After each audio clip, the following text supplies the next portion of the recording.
Yo tendría que estar muerto hace 32 años, muerto y enterrado en este cementerio junto a mis hermanos.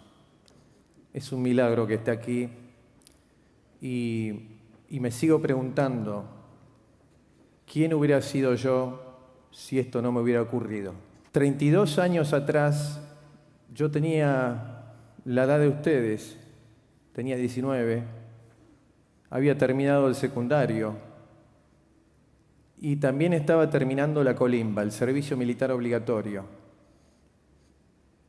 Los papás de ustedes la habrán hecho en mi época y deben tener un montón de anécdotas.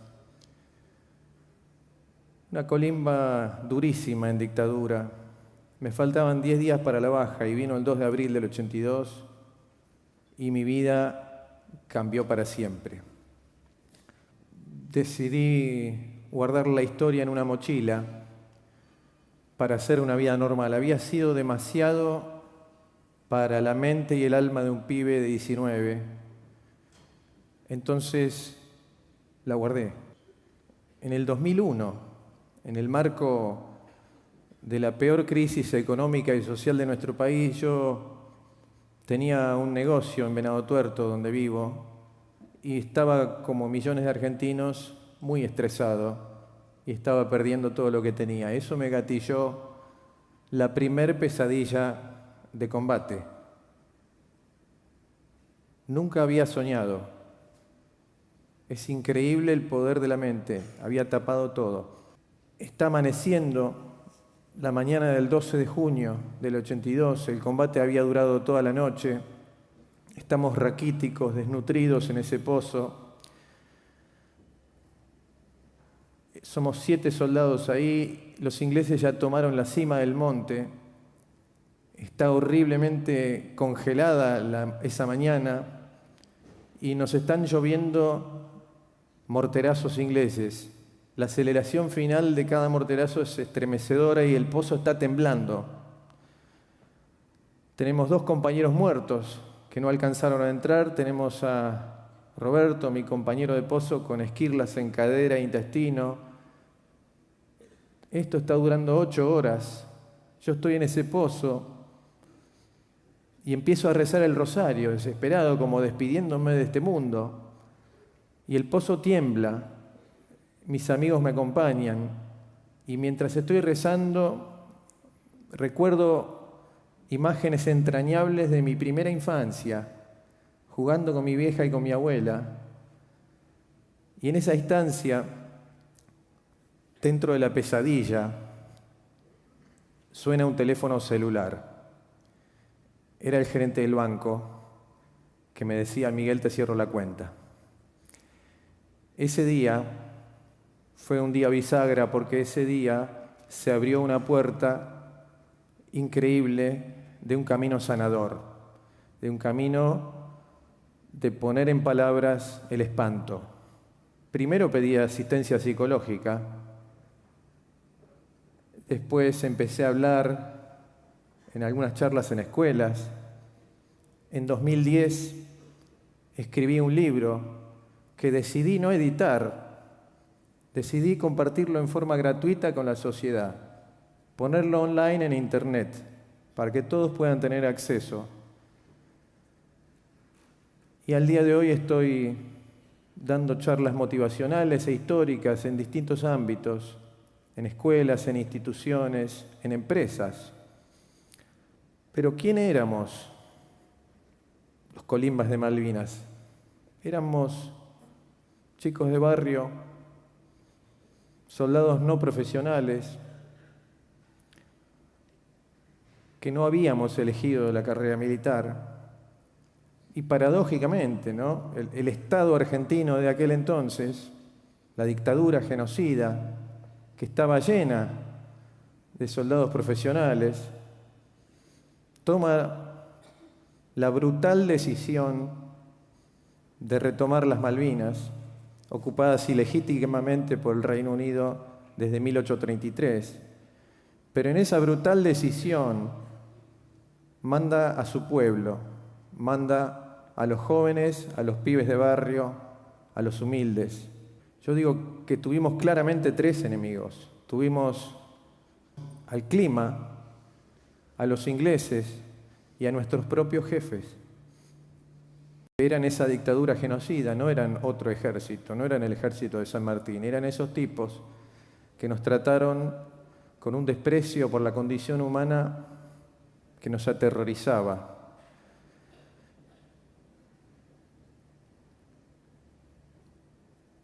Cuando vamos en el avión hacia las islas, yo me preguntaba, ¿cómo será el terreno?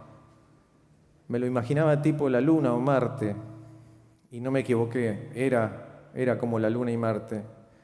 Caminamos 18 kilómetros con 20 kilos en el lomo, primera actividad, hacia nuestras posiciones en las sierras, y ahí vivimos en pozos, que eran como tumbas, eran pozos como para enterrar a dos personas.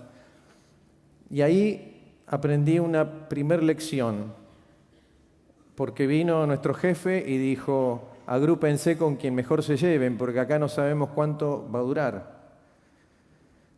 Lo elegí al cordobés Maldonado, un compañero que tenía 2 años más que yo, que le vi ciertos rasgos de fortaleza y de viveza, y le propuse armar esa posición definitiva.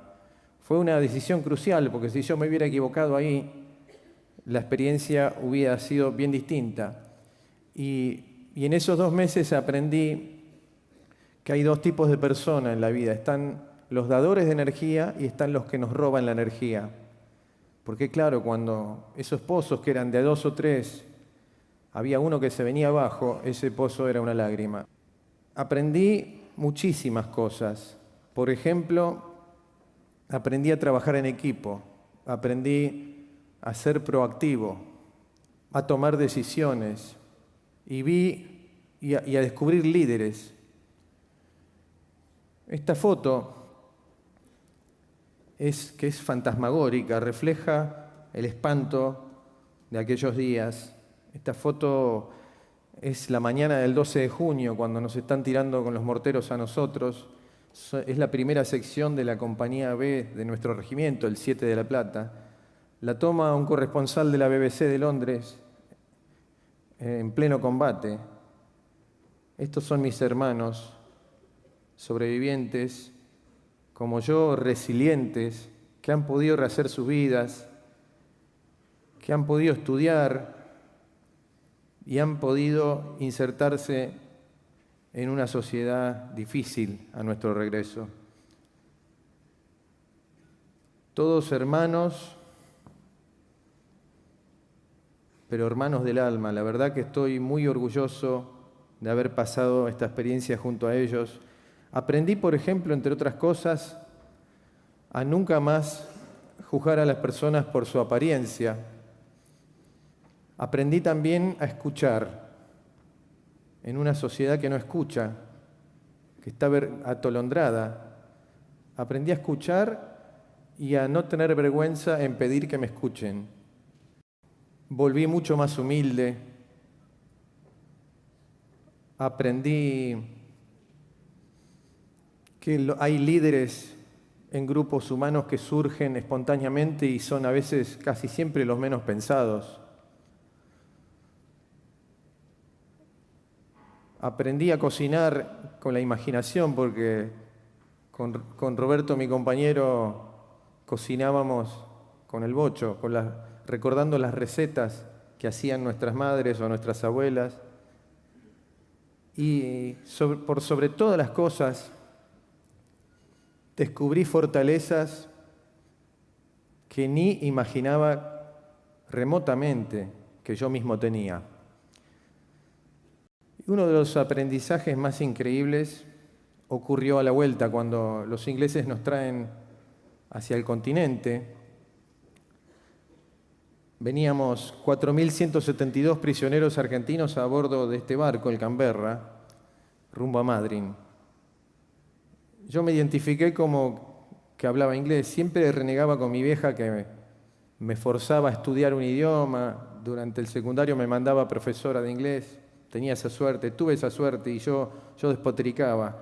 cuánto me sirvió después, porque los idiomas no son solo idiomas, son otra cultura también. Y yo ahí fui intérprete, fui el traductor y traduje todo lo que pasaba entre ingleses y argentinos. Me sorprendo gratamente porque yo cuando vi que estaban los mismos tipos, eran el mismo regimiento, yo dije, acá se va a pudrir todo. Y me sorprendo al poco tiempo traduciendo conversaciones amables entre mis amigos y los ingleses, ¿no es cierto? Era como un experimento antropológico. Yo siempre digo que esos 2 meses es como que nos agarró un científico loco, un antropólogo, y nos depositó en esa isla desierta con ese clima antártico. Nos dejaron sin comida sólida. Yo perdí 20 kilos de peso corporal. Tuvimos un compañero que se murió antes de que llegaran los ingleses. Nuestros jefes se comían la poca comida sólida que había y nos castigaban brutalmente cuando tomábamos iniciativas. Entonces era como un experimento de resistencia humana. Como si ese científico dijera, bueno, voy a tomar a estos pibes del conurbano, de clase media, sin ningún tipo de preparación, los deposito acá, veo cómo aguantan ese maltrato de sus superiores y después cuando ya llegan moribundos, les largo al mejor ejército del planeta a ver cómo les va. Era increíble. Y después, para seguir experimentando con ellos, los voy a traer en un transatlántico de lujo, conviviendo con el enemigo a ver qué onda. Era surrealista. Ahí aprendí una lección importantísima. Aprendí que sería imposible enfrentar a un enemigo anónimo una vez establecido un contacto humano. Y siempre pensé que si uno pusiera a convivir a jóvenes de países en conflicto, ejemplos judíos y palestinos, y que ellos se conozcan como lo hicimos nosotros, habría probablemente menos guerras en el mundo, menos jóvenes adoptando la carrera militar y quizás un mundo con un poquito más de paz. Estas escenas eran las que vivimos a bordo del barco. Teníamos la misma edad, hablábamos de música, de fútbol y con mucha curiosidad nos preguntábamos cómo había sido el otro lado. Y juntos comenzamos a entender la ridiculez de la guerra, ¿no es cierto? Como les comenté recién, había tapado la historia y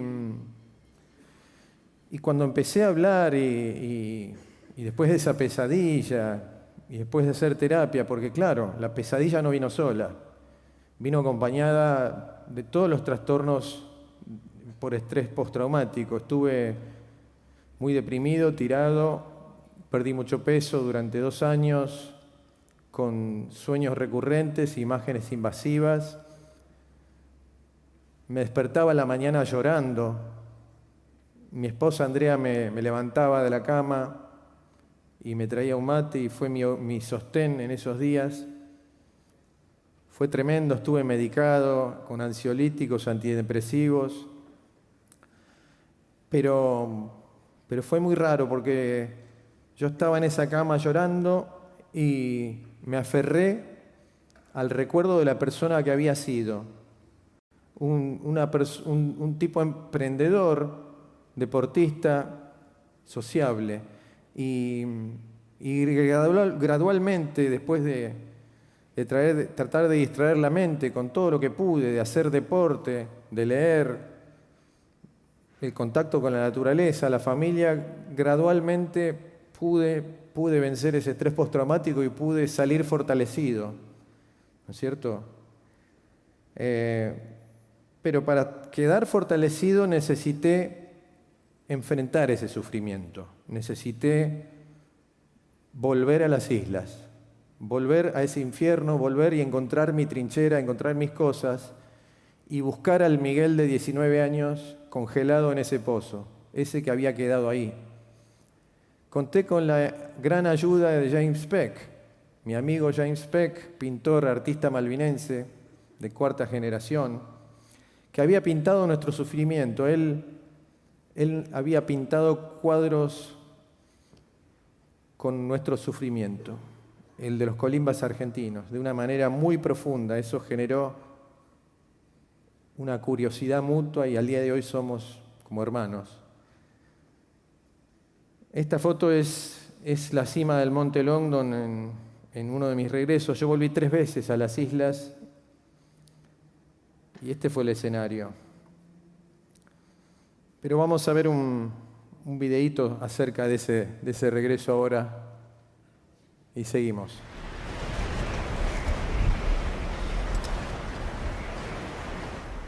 El momento más emocionante de mi vida. Cuando salgo del regimiento es el momento exacto donde me abrazo con ella. Fui corriendo, mi padre sacó, era la última foto del rollo. Yo escucho los gritos de ella y voy corriendo. Una foto especial para un hijo, una foto entrañable. Este es el momento más emocionante. Mamá murió por el estrés de esta guerra. Ella agarró un cáncer de colon y es una de las víctimas que no figuran en las listas, ¿no? Ella murió un par de años después.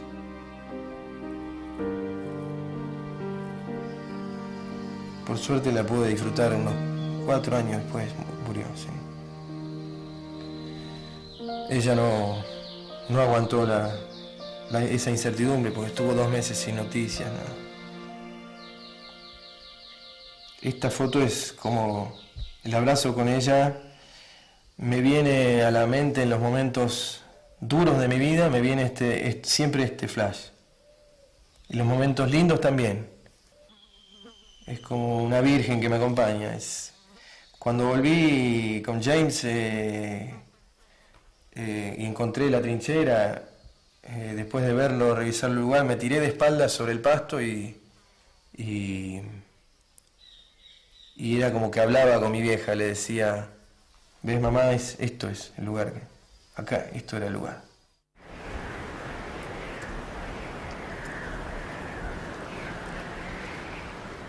Este era el lugar donde eran como tumbas que terminaron siendo salas de parto, que nos parieron en seres modificados, en resilientes, en seres modificados positivamente. Y ahora que veo esta foto, se me disparan recuerdos. Teníamos un compañero correntino, el correntino Martegani, que era mayor que nosotros, había pedido prórroga y se había recibido de ingeniero.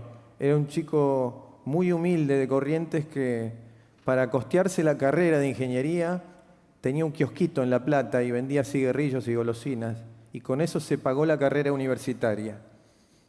Un héroe de persona que tuve la bendición de que nos acompañara. El correntino, mentalidad de ingeniero, dijo, muchachos, hay que hacer un pozo más hondo porque acá el día que nos sacudan somos boleta. Y empezó a cavar y empezó a pedirnos que lo ayudemos en equipo. Y junto al cordobés Roberto Maldonado, mi compañero, éramos 3, lo ayudamos al correntino, al ingeniero kiosquero, a cavar ese pozo en L. Era un pozo al filo de esta barranca, un pozo más hondo,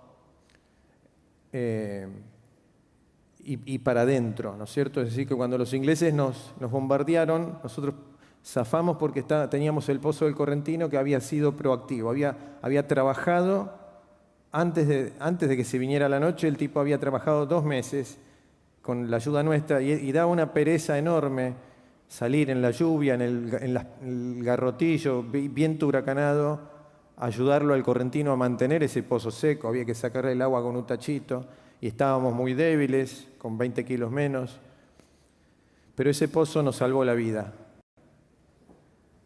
Miles de recuerdos se me gatillan con esta foto. Recuerdo haber conseguido en el pueblo cáscaras de papa, por ejemplo, y de la hambruna guardarlas como un tesoro en el bolsillo de la campera y caminar 10 kilómetros hasta ese pozo frío y maloliente y húmedo y fritarlas en aceite, en grasa de oveja y comerlo como un manjar. También me recuerdo revolviendo tachos de basura de los isleños, comiendo verduras en mal estado. En fin, una locura que nunca debió ocurrir porque después en la rendición estaba repleto de comida con galpones hasta el techo que por inoperancia, por desidia, no nos habían repartido. Y ya al final, esto es una anécdota que me encanta contar, el 8 de junio, ya cuando estábamos al final de la guerra, muy desnutridos, recibo una orden de ir junto a 4 compañeros y un suboficial a esta casita. Era una granja que se suponía estaba transmitiendo por radio a los barcos ingleses. Salimos apenas aclaró, la helada era tremenda. Recuerdo que estaba mareado del hambre con el desplazamiento, recuerdo que me pesaba el fusil y caminamos como 3 horas cruzando el río, un río hermoso y ancho, el río Marrel que serpenteaba entre esas colinas, y les puedo asegurar que cruzar un río en Malvinas con el agua a la cintura en junio no es una situación muy cómoda que digamos. Cuando llegamos a la casita, sin saberlo, habíamos pasado a unos 300 metros de 1.500 ingleses paracaidistas profesionales que estaban ahí listos para atacarnos. Ese dato me lo dieron los ingleses después, cuando terminó todo. Nos habían visto cruzar el río con el agua a la cintura, habían visto que éramos 6, nos vieron cruzar el regreso, dieron la posición para tirarnos, y no lo hicieron para conservar su propio factor sorpresa. De hecho, el ataque fue el día 11 de junio. Así que zafamos milagrosamente. Pero éramos como patos en una laguna llena de cazadores. Cuando llegamos a la casita, la hambruna era tremenda. Pero yo venía pensando, ¿qué voy a conseguir de abrigo y comida acá? Y entré yo primero, porque yo también acá voy como intérprete y entro hablando en inglés y me llama la atención un pullover, pero lo vemos directamente aquí. Recuerdo que subimos, en realidad todos se quedaron afuera, subí yo y un sargento, porque yo hablaba en los gritos en inglés. Estaban las puertas cerradas, dijimos, el miedo era terrible, estábamos con todo el armamento listo. Y entramos y por suerte no había nadie. Y al entrar en la casa, en todo el lugar, me lo sentí tan familiar, sentí como que estaba entrando a la casa de mi abuela. Los olores eran como en mi casa. Revisé ansiosamente los cajones, me encontré este pullover y al ponerme ese pullover sentí como una gran paz. El último día, cuando ya me volvía para Argentina, un amigo de James, un maestro rural, un tipo macanudo, entrañable, me dice, yo conozco a Sharon, la hija de la estancia Marrel, y hablé con ella, y aceptó en conocerte.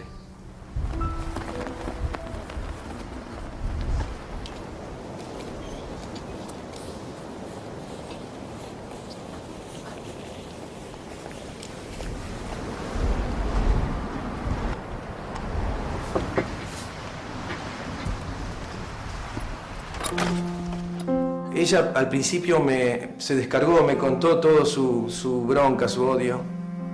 El papá, el pullover era del padre. El padre de ella muere por el estrés de la guerra y por cómo le habían destrozado la casa. Oh, yes. Yes.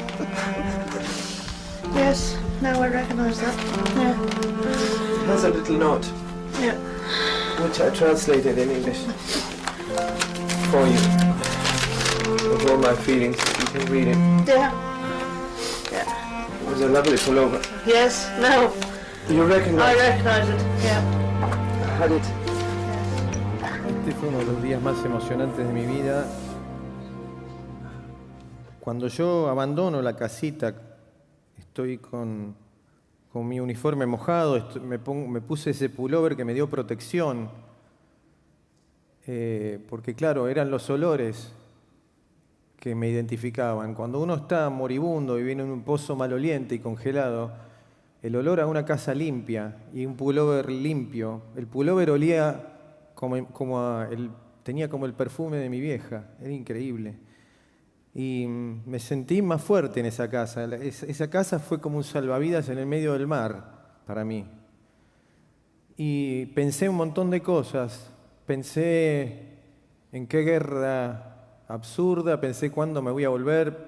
También sentí como que había alguien dentro de esa casa que me decía, Miguel, falta poco, vas a volver a casa, vas a vivir. Era increíble lo que sentí ahí. Cuando me iba de la casa, miré por última vez por las ventanas, una vista hermosa, las sierras y el río que serpenteaba como ajeno a la guerra. Y miré unas fotos en la pared de unos chicos de mi edad, acampando en las mismas sierras que habíamos patrullado. Y me dije a mí mismo, yo voy a volver algún día acá. Y con esta gente voy a hablar. Lo hice 24 años después. Lisa se pone el pullover en el pecho con orgullo y tomamos el té con ella, hablamos de la guerra.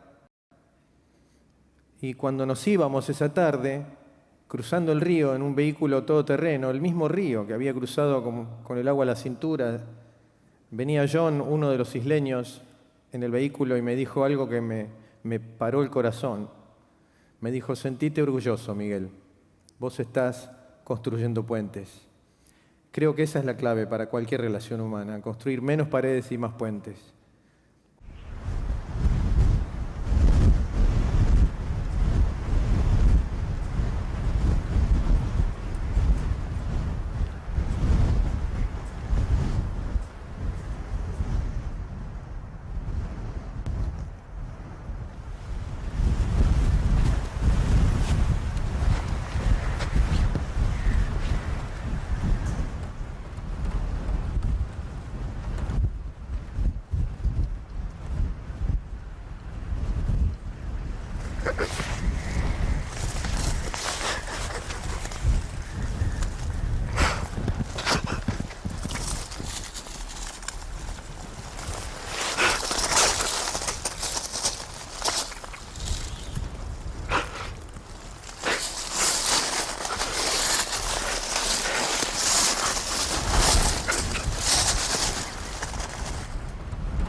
Esta fue la primera vez que pude llorar en 24 años. Habíamos ido a hacer un documental italiano y fue la primera vez que lloré.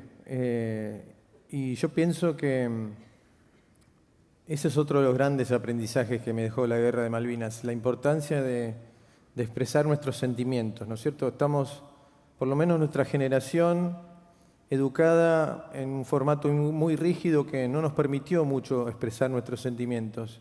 Se ve al llorar como un signo de debilidad.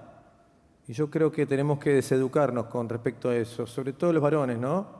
Se ve el llorar como ser blando. Yo creo que llorar es limpiar el alma. Yo limpié mi alma ahí, con el recuerdo de todos mis hermanos héroes, de una manera increíble. Lloré como 45 minutos, los documentalistas se asustaron porque yo seguía agarrado de esa cruz llorando y se preocuparon, y yo les decía, déjenme, necesito hacer esto, necesito llorarlos. Y pienso también en el concepto de sufrir para dejar de sufrir. A veces es necesario enfrentar nuestras situaciones dolorosas en la vida, no taparlas. Por eso los 3 viajes, por eso el llanto en el cementerio, sacarlo todo afuera, en todos los dolores de nuestras vidas. Se ve, por ejemplo, que el placer nos gusta y nos hace pasarla bien, pero el placer no enseña nada. El sufrimiento sí. El sufrimiento siempre trae una lección consigo. Y el sufrimiento nos da 2 cosas. Nos da profundidad y solidez. Y si...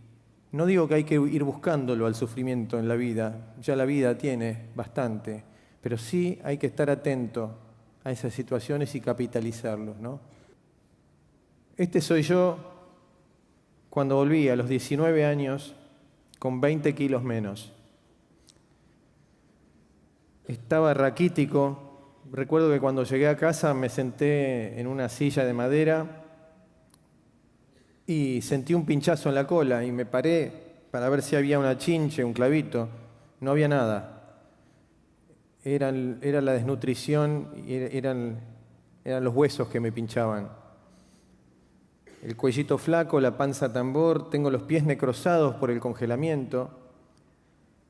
Mi cuerpo está diezmado, pero yo estoy eufóricamente feliz de estar vivo. Entro en un estado alucinante al que con los años razoné como la euforia del sobreviviente. Me ponía el despertador temprano a las 6 de la mañana, aunque no tuviera nada que hacer, para devorarme la vida. Todo me emocionaba profundamente. El olor a la lluvia, el canto de los pájaros, la música, un mate calentito, la visita de los amigos que venían y me decían, che, pero estás distinto, estás mejor. Y yo les decía, sí, pero no entendía muy bien por qué en ese momento. Era este estado hermoso de la euforia del sobreviviente. Se hizo una fiesta en casa, se tiró la casa por la ventana. Amigos y familia celebraban mi regreso. Y en esta foto yo estoy actuando que estoy tomando. No podía tomar de lo desnutrido que estaba. Y estoy intentando hacer una sonrisa, que en realidad es una mueca. Parecíamos sobrevivientes de un campo de concentración, en realidad. Cuando veo esta foto, digo, parecía un niño viejo, un niño avejentado, ¿no es cierto? Pero venía con un montón de aprendizajes. Venía con aprendizajes que no se enseñan en ninguna universidad. Venía con una maduración increíble que no se condecía con mi edad. Y en la fiesta estaba el barullo de la fiesta. Y yo quería estar solo. Quería no olvidar esos aprendizajes. Y me voy a la cocina.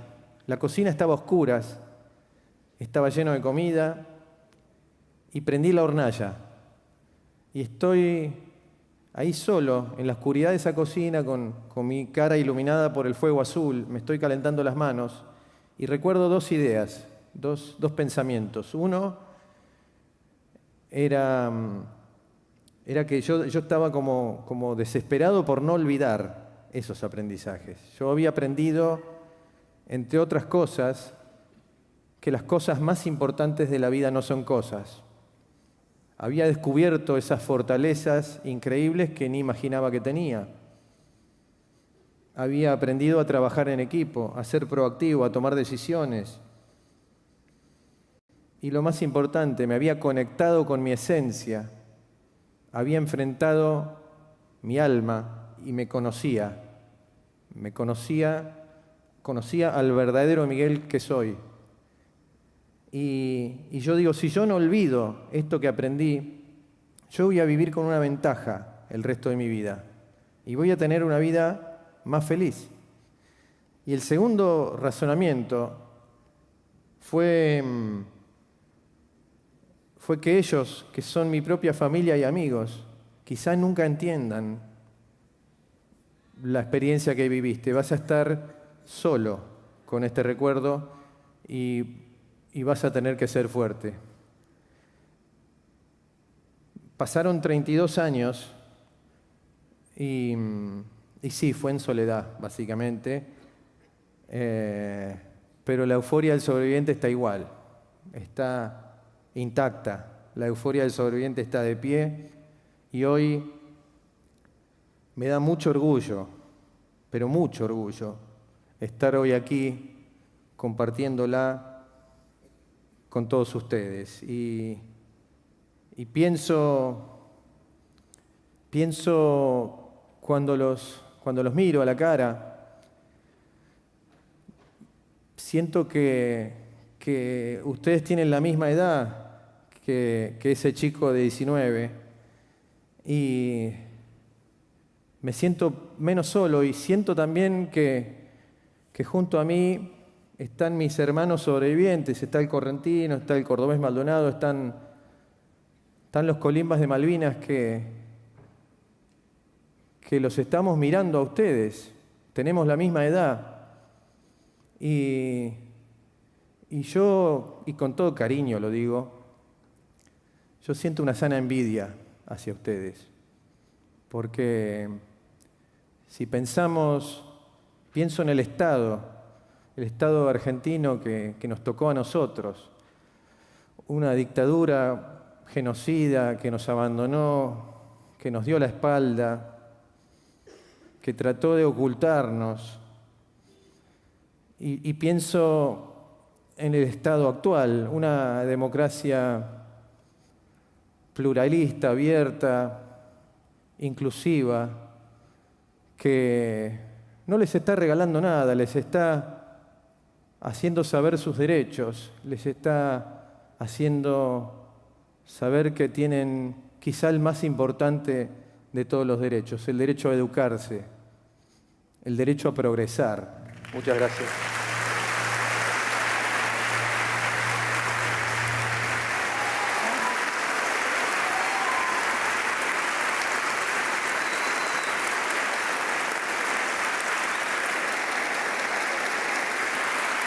Gracias.